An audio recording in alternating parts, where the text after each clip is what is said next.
আপনার সামনে একটা লোক সুদের টাকা দিয়ে বিশাল বড় বাড়ি করে ফেলতেছে, আর আপনার বাসায় ভাতের চাউল নাই।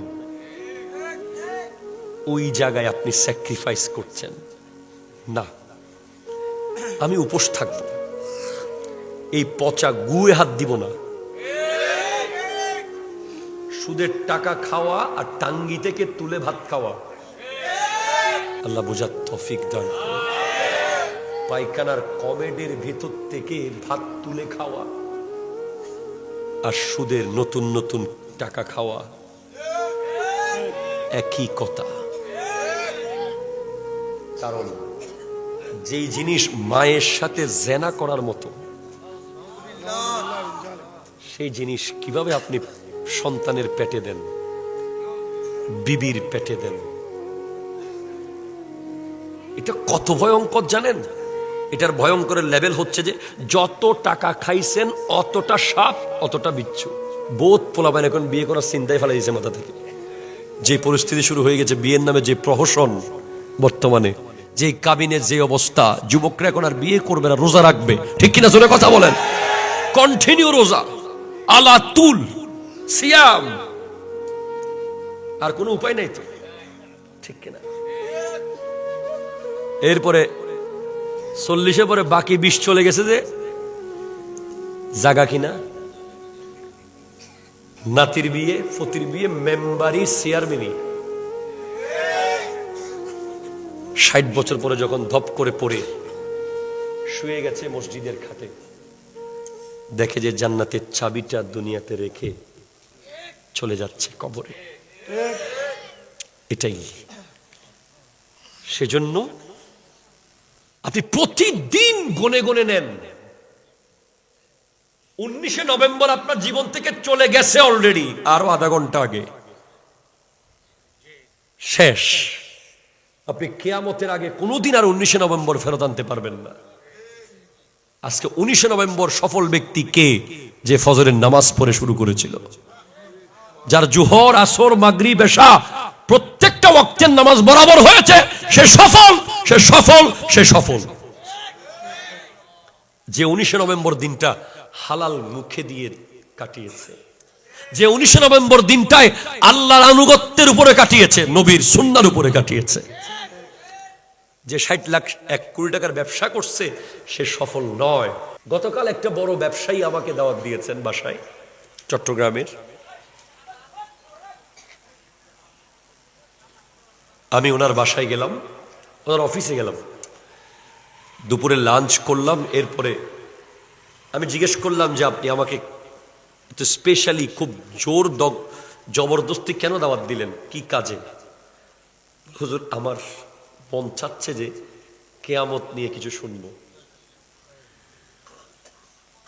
দেখেন, ওনার একদম পার্সোনাল রুম, অফিসে এসি চলছে, উনি আর আমি। ওনার এখন টাকা পয়সা, গাড়ি বাড়ি কিছুর অভাব নাই। ওনার একটা জিনিস এখন মন চাচ্ছে যে কালকে আমি কিয়ামতের মাঠে কি কি করব, কেমন কেমন হবে আমার দিনগুলো। দুনিয়া আমাকে বিভিন্ন প্রশ্ন করছেন, আমরা কবর থেকে কিভাবে উঠব, আমরা হাসরের মাঠে কি কি প্রশ্নের সম্মুখীন হব, আমাদের দাড়িপাল্লা মিজানের ওজন কখন হবে, পুলসিরাতে আমরা কিভাবে উঠব, সব প্রশ্ন প্রায় 2-3 ঘন্টার কাছাকাছি আমার যতটুকু নলেজ আমি দিয়েছি। উনি পারতেছেন না যে এখন সব ছেড়ে দিতে। কিসের বিজনেস, কিসের ব্যাংক, কিসের অ্যামাউন্ট, কিসের টাকা, জাস্ট একটা ফু, একটা সিংগায় একটা ফু দেওয়ার সাথে সাথে প্রথমে সমস্ত মানুষ মরে যাবে যারা জীবিত, আরেক ফুতে সবাই আবার জীবিত হয়ে যাবে, আরেক ফুতে সবাই হাসরের মাঠের দিকে দৌড়ে রওনা হবে। এই যে ব্যাপার, এগুলোকে অ্যাভয়েড করার কোনো সুযোগ কি আছে? এগুলোকে ভুলে যাওয়ার কোনো সুযোগ আছে? আপনি আপনার মোবাইলের পাসওয়ার্ড বলতে পারবেন, আপনি কবরের প্রশ্ন বলতে পারবেন না। ঠিক কিনা জোরে কথা বলেন। আমি আপনাকে স্পষ্ট বলতে চাচ্ছি, now the period, now the time, knocking the day of judgement, knocking the door. এটা ওই সময় চলছে যে কিয়ামত একেবারে আমাদের ঘরের দুয়ারে। এখন আমাদের উলামায়ে কেরামের প্রতিদিন কিয়ামতের ওয়াজ করা দরকার। কারণ হুট করে পরীক্ষার হলে ঢুকে গেলে প্রিপারেশন ছাড়া আপনি প্রশ্ন দেখেই প্রথমে ভয় পেয়ে যাবেন। অ্যাটলিস্ট আপনি 10 মিনিটও যদি একটা আইডিয়া নিয়ে যান, কিছু লিখতে পারবেন। এটা পরীক্ষার হলের বিষয় না। আপনি পরীক্ষার হলে গিয়ে কমপ্লেন করতে পারবেন, sir what kind of exam is this, why you didn't award us, কেন আপনি আমাদেরকে সতর্ক করেন নাই, কেন আপনি সাজেশন দেন নাই, এটা কেন এমন হয়েছে প্রশ্ন আমরা পাচ্ছি না। আপনি ঢাকা গিয়ে বলতে পারবেন, কেন কাউরান বাজারের জামের কথা আমি মিডিয়ায় দেখে আসলাম না। আপনি চট্টগ্রাম নিউ মার্কেট গিয়ে বলতে পারবেন, কেন আমি মিডিয়া থেকে ফেসবুকে গিয়ে নিউ মার্কেটের এই গন্ডগোলের খবর নিলাম না। কিন্তু আপনি কিয়ামতের মাঠে গিয়ে বলতে পারবেন না যে কেন আমি জানলাম না, কেন আমি জানলাম না, কেন আমি জানলাম না। আপনাকে জানানোর জন্যই 12 বছর ধরে হেটিকান ইউনাইটেড ক্লাব এই মাহফিল করছে। ঠিক কিনা জোরে কথা বলেন। আপনাকে আমাকে জানানোর জন্য শাহজালাল ইয়েমেনির আগমন হয়েছিল। এর আগে আমার নবী হাযা নাযীরুম মিনান নুজুরিল উলা,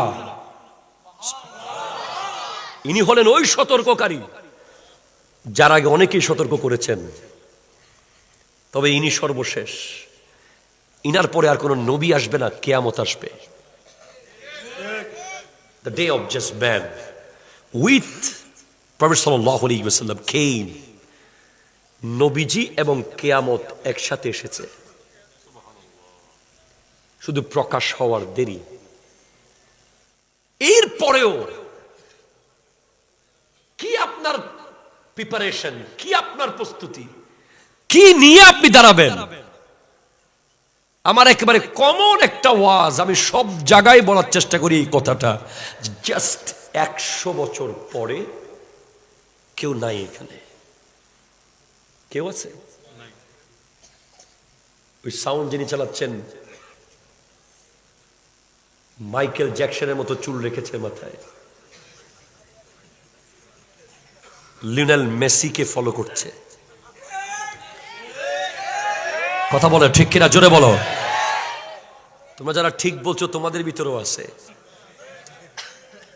যাদের চুল ওই ছেলে এমবাপ্পের মতো, যাদের চুল ওই দুশর নেইমারের মতো, যাদের চুল ওই ছোট দাজ্জাল লিওনেল মেসির মতো, যাদের চুল ওই রক স্টার গায়ক নায়ক। আর বাংলাদেশে এখন সুদর্শন পুরুষের নামে যা শুরু হয়েছে, একেবারে জ্বলন্ত আলামত। কিয়ামতের শ্রেষ্ঠ আলামত হলো পুরুষ নারীর মতো চলতে চেষ্টা করবে, নারী পুরুষের মতো হয়ে যাবে। কথা জোরে বলেন না, ঠিক কিনা জোরে বলেন। আপনি দেখেন, ঠিক 100 years before or after, 100 বছর পরে অথবা 100 বছর আগে, 100 বছর আগের কেউ কি আছে? একজনও? there is no one, একজনও নাই। হ্যাঁ উনি আছে তো, কই যাবে উনি? আছে কবরস্থানে। কথা জোরে কোন ঠিক কিনা জোরে বলেন। উনি আপনার পাশের কবরস্থানে আছে, ওখানে শুয়ে শুয়ে বলছেন, আরে আরেকবার যদি মাহফিলে যেতে পারতাম, মসজিদের আঙিনায় আর 2টা মিনিট গিয়ে যদি বসতে পারতাম। আর ঠিক 100 বছর পরে আমি আর আপনি বলবো সেটা। জাস্ট 100 লাগবে না, এখানে 50-এর ভিতরে অনেকে নাই হয়ে যাবে, 95%। তো কিসের জন্য দৌড়াচ্ছি, কার জন্য দৌড়াচ্ছি? আপনি কি জানেন না কোরআন কি বলে নাই সূরা কিয়ামার মধ্যে সেদিন এমন দিন যেদিন চাঁদ আর সূর্য এক হয়ে যাবে, সূর্যের চাঁদের আলো নিষ্প্রভ হয়ে যাবে, যেদিন জমিনের সমস্ত খনি আল্লাহ তুলে দেবেন, যেদিন ইয়াউমা ইয়াকুনুন নাসু কাল ফারাশিল মাবসুস, মানুষ পতঙ্গের মতো উড়বে। ওয়া তাকুনুল জিবালু কাল ইহনিল মানফুস, পাহাড়গুলো উড়তে থাকবে।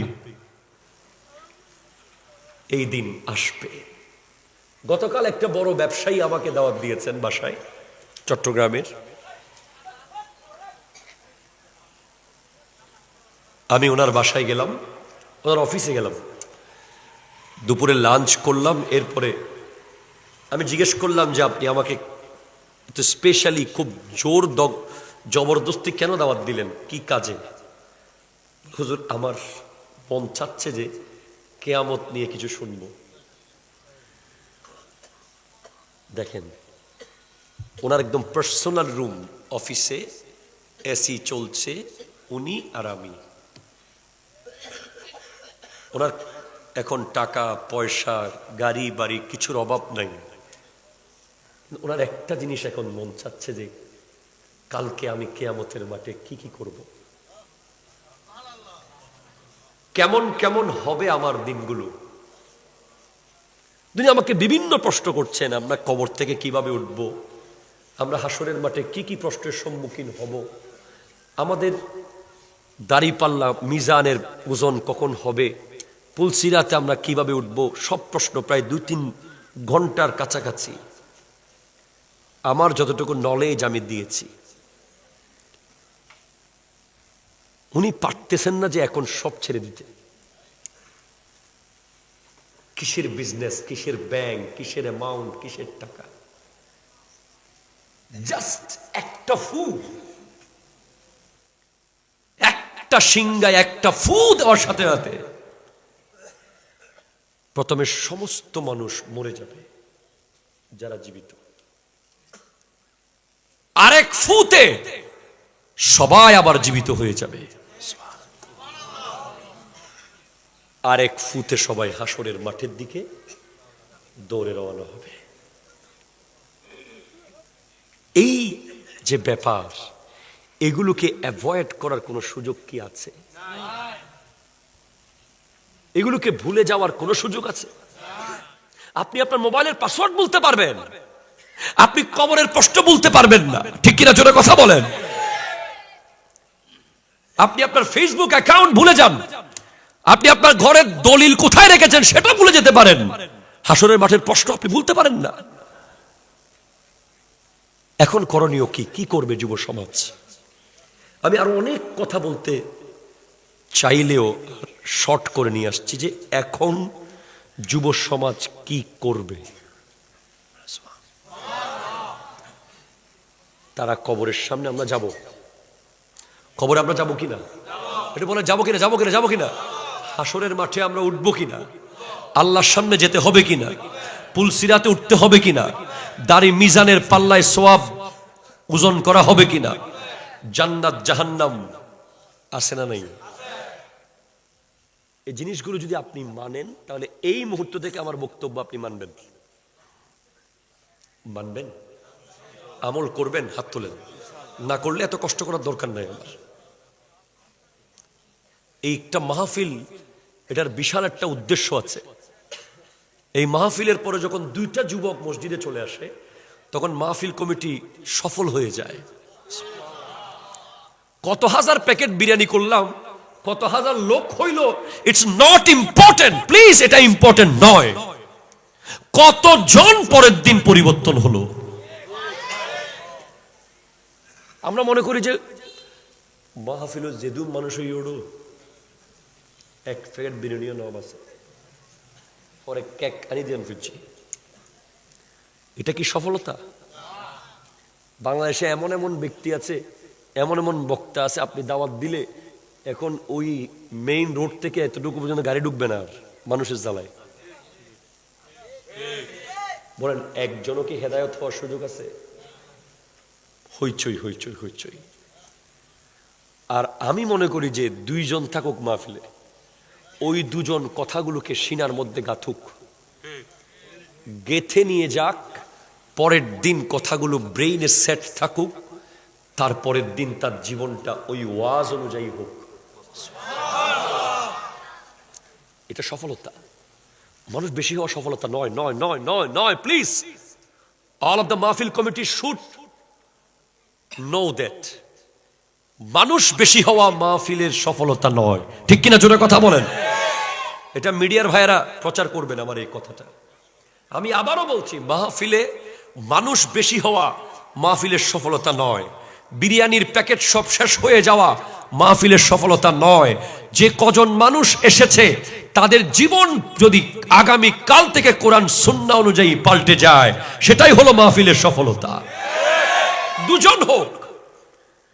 মনে রাখতে হবে, ইলমুন বেলা আমালিন কা হামলি বেলা জামালিন, ইলমুন বেলা আমালিন কা নাহরি বেলা মাইন।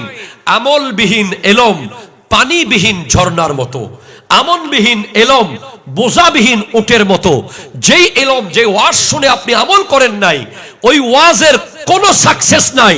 যে ওয়াজ শুনে আপনি আমল করেছেন, ওই ওয়াজ সাকসেসফুল হয়েছে। ঠিক কিনা? এবং হাদিসে পাক আছে, সিত্তাতু আশিয়াইন হুন্না গরীবাতুন মিন সিত্তাতি মাওয়াদিয়া।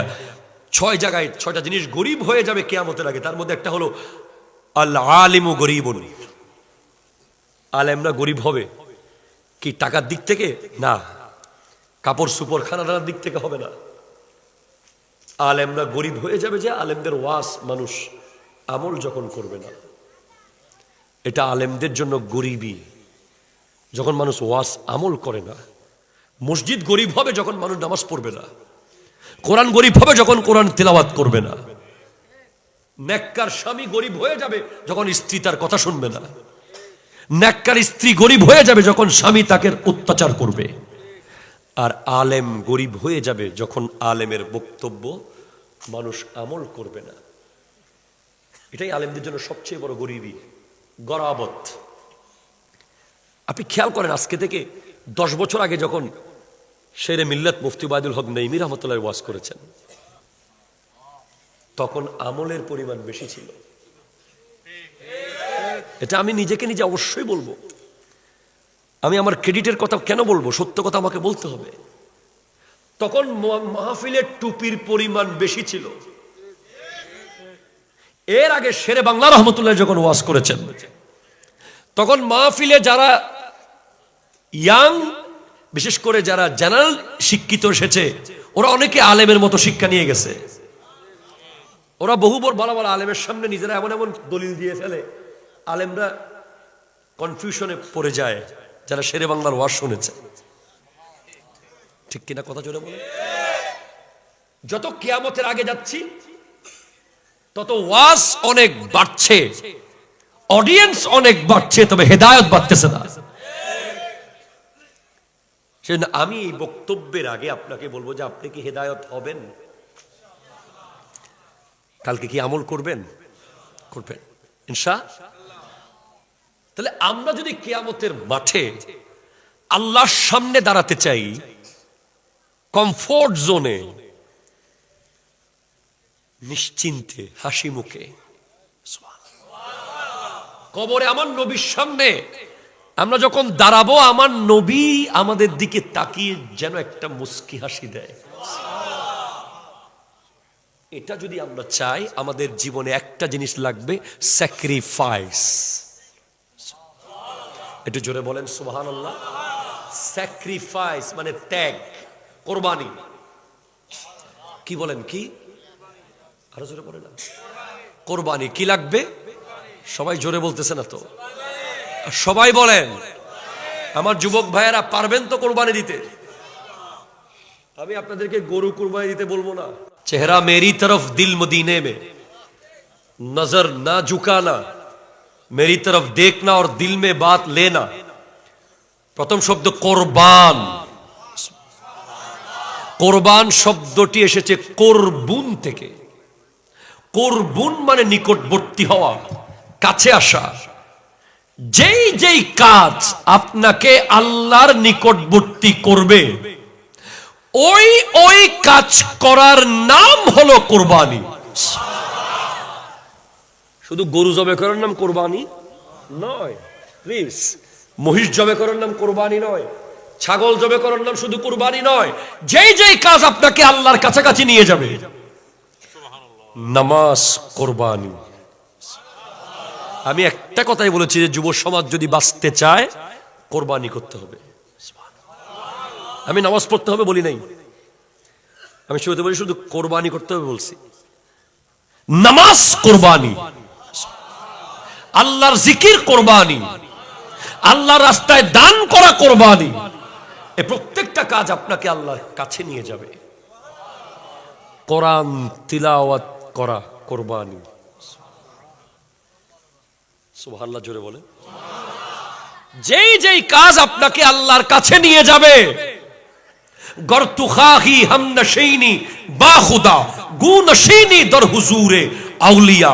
তুমি যদি আল্লাহর সাথে বসতে চাও, তুমি আউলিয়া আল্লাহর সাথে বসো, আল্লাহর সাথে বসা হয়ে যাবে।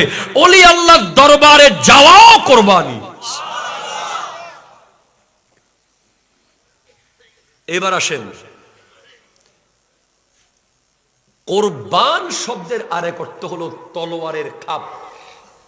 তলোয়ারের খাপ মানে তলোয়ারের প্যাকেট, যেখানে তলোয়ার ঢুকিয়ে রাখা হয়। ক্রিস, কিরিস না, কিরিস কিরিস। আমাদের দেশে কিরিস গুলোর তো কোনো প্যাকেট ট্যাকেট নাই, এগুলো আমরা বাজারের তুলের মধ্যে ঢুকাই রাখি। কিন্তু যারা তুর্কি, ওই যে তোমরা কি দেখো যে একটা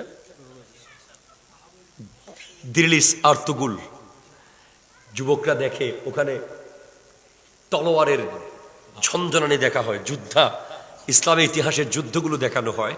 ওই তলোয়ার রাখে, এটা অসাধারণ একটা প্যাকেট বানায়। ওই তলোয়ারের প্যাকেটটাকে কোরবান বলা হয়। কেন? বলে তলোয়ারটা যখন বাইরে, তখন সেটা ভয়ঙ্কর অবস্থায় আছে। তলোয়ারের মধ্যে প্রচুর অহংকার, তখন সে ধারালো, সে অত্যাধুনিক, সে আধুনিক, সে যে কোনো কারো গলা কেটে ফেলবে, যে কোনো কারো কোমর কেটে ফেলবে, হাত কেটে ফেলবে, পা কেটে ফেলবে। তলোয়ার আকাশে উঠছে অহংকার করে, সূর্য বীর্য দেখাচ্ছে।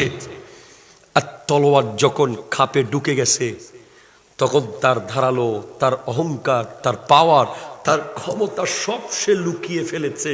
তো একজন যুবক, একজন তরুণ, তার হাতে ঘুষি দেওয়ার ক্ষমতা আছে, সে ঘুষি না দিয়ে হাত সরিয়ে ফেলেছে। সে চাইলে থাপ্পড় মারতে পারে, সে মারে নাই। সে লাথি মারার মতো শক্তি তার আছে, সে লাথি মারে নাই। তার কাছে একাডেমিক পাওয়ার আছে, সে জ্ঞানের পাওয়ার দেখিয়ে পাশের জনকে লজ্জিত করতে পারে, পরাস্ত করতে পারে। সে টাকার বড়াই দেখাতে পারে, সে বাবার পাওয়ার দেখাতে পারে, সে নেতার পাওয়ার দেখাতে পারে। সে সমস্ত পাওয়ারকে লুকিয়ে রেখে নিজেকে মাটির সাথে যখন মিশিয়ে ফেলেছে, সে কোরবানি করেছে। দ্যাট ইজ কোরবানি। আজকের দিন আপনি দেখেন, যুবকদের মধ্যে শুধু একটাই টেনশন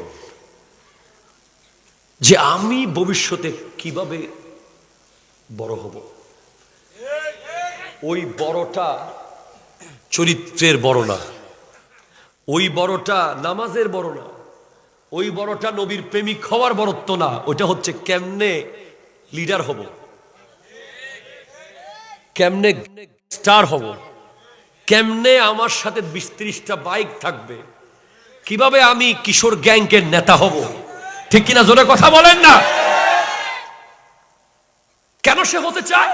কারণ সে মনে করে যে আমি যদি একটু লিডার হই, আমার লাইফটা কমফোর্ট হয়ে যাবে, আমার কথা মতো সবাই চলবে, আমি যেখানে যাব লাইন ধরতে হবে না, আমি বললেই চা দিয়ে দেবে, আমি বললেই বিল নেবে না।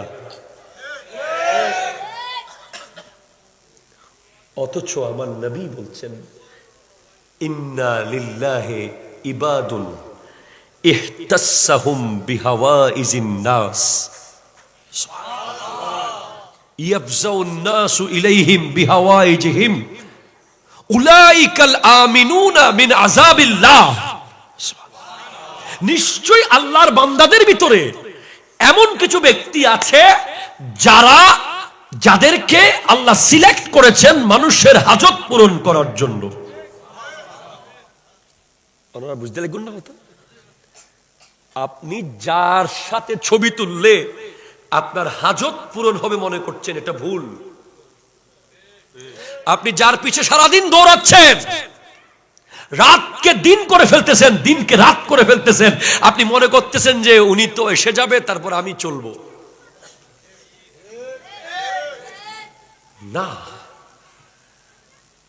উনি আপনার হয়তো হাজত পূরণ করতে পারবে, জান্নাত দিতে পারবে না।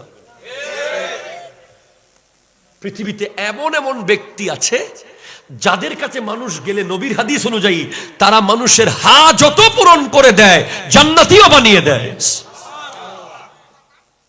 যেমন গৌসুল আজম আব্দুল কাদের জিলানী রহমতুল্লাহ আলাইহি, যেমন খাজা গরিব নওয়াজ, যেমন হযরতে মোহসেন আউলিয়া, যেমন আপনার ঘরের দুয়ারে হযরতে পুতুল আলী শাহ, হযরতে আল্লামা নুরুল আমিন শাহ, যারা হক্কানি ওলি আল্লাহ, তাদেরকে আল্লাহ বানিয়েছেন নিজের হাজত পূরণ করার জন্য না, মানুষের হাজত পূরণ করার জন্য। এবং তাদের কাছে যারা যাবে তারাও জাহান্নাম থেকে মুক্তি পাবে, ওনারা তো জাহান্নাম থেকে মুক্ত আছেন। আমি এই কথা কেন বললাম? ওলি আল্লাহর দরবারে যাওয়াও কোরবানি। কিভাবে কোরবানি জানেন? কোরআন বলছে, ইয়া আইয়ুহাল্লাযীনা আমানু লা তুহিল্লু শাআইরাল্লাহ ওয়ালা শাহরাল হারামা ওয়ালাল হাদিয়া ওয়ালাল কালাইদ। হে ঈমানদার, তোমরা আল্লাহর নিদর্শনকে অসম্মান করিও না। আল্লাহ তোমার নিদর্শন কি? 1 নম্বরে 4টা হারাম মাস, মুহররম, জিলকদ, জিলহজ, রজব। এই 4 মাস আল্লাহর নিদর্শন। এরপর আর কি নিদর্শন আছে? ওয়ালাল হাদিয়া, কোরবানির পশু আল্লাহর নিদর্শন। ওয়ালাল কালাইদা, পশুর গলার রশিটাও আল্লাহর নিদর্শন। কোরআন বলছে, কোরআন বলছে, কোরআন বলছে। যেই পশু আপনি মাহফিলের জন্য জবাই করবেন, যেই পশু আপনি কোরবানি জবাই করবেন, যেই পশু আপনি উরসে জবাই করবেন, যেই পশু আপনি আপনার বাবার মেজবানে জবাই করবেন, এই প্রত্যেকটা পশু আপনি কাকে দিচ্ছেন? কার নামে? আর জোরে, কার নামে? এটা আল্লাহর নিদর্শন হয়ে গেছে। ওটার গলার রশিটাও আল্লাহর নিদর্শন। যদি পশুর গলার রশি অ্যাকর্ডিং টু কোরআনের সূরা মাইদা অনুযায়ী যদি আল্লাহর রশি, পশুর গলার রশি যদি আল্লাহর নিদর্শন হয়, তাহলে আল্লাহর ওলির মাজার অবশ্যই আল্লাহর নিদর্শন। ঠিক কিনা? জোরে কথা বলেন, হাত তুলে বলেন, ঠিক কিনা বলেন।